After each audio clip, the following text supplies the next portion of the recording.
Welkom by nog 'n pragtige dag in die Witstrand, ons stukkie hemel op aarde. Sien jy daai klein karretjie? Dis ek en my dogter op pad om 'n belangrike taak in die eiendomsbedryf te verrig. Aan ons regterkant is die Brede River Lodge, waarvan die fondasie in 1971 gelê is, toe dit nog as die Lucky Strike Hotel bekend gestaan het.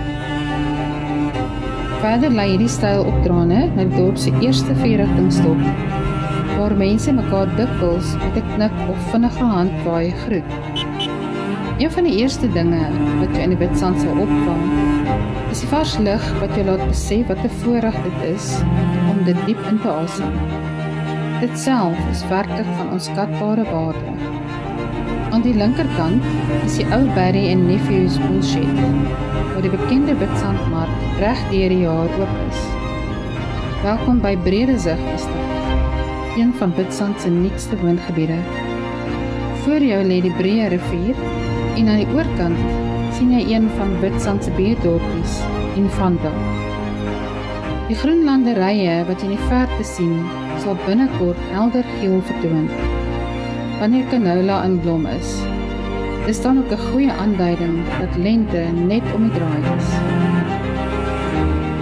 Alhoewel hierdie dalk net soos 'n gewone dag mag lyk, is dit 'n doelgerigte dag vir ons as gedigte ma en dogterspan.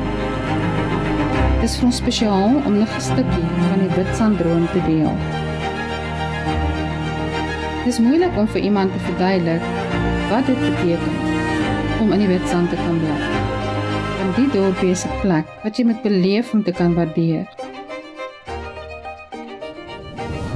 Woorde kan nie regtig vasvang wat Witstrand is nie, maar ons sal altyd ons bes probeer om die beeld so duidelik moontlik oor te dra.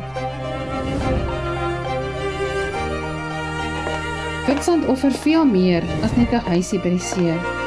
Dit offer skoonheid, veiligheid, rus en bovenal vrede. Dis 'n voorreg om in die Witstrand te kan bly en om die droom met ander te kan deel.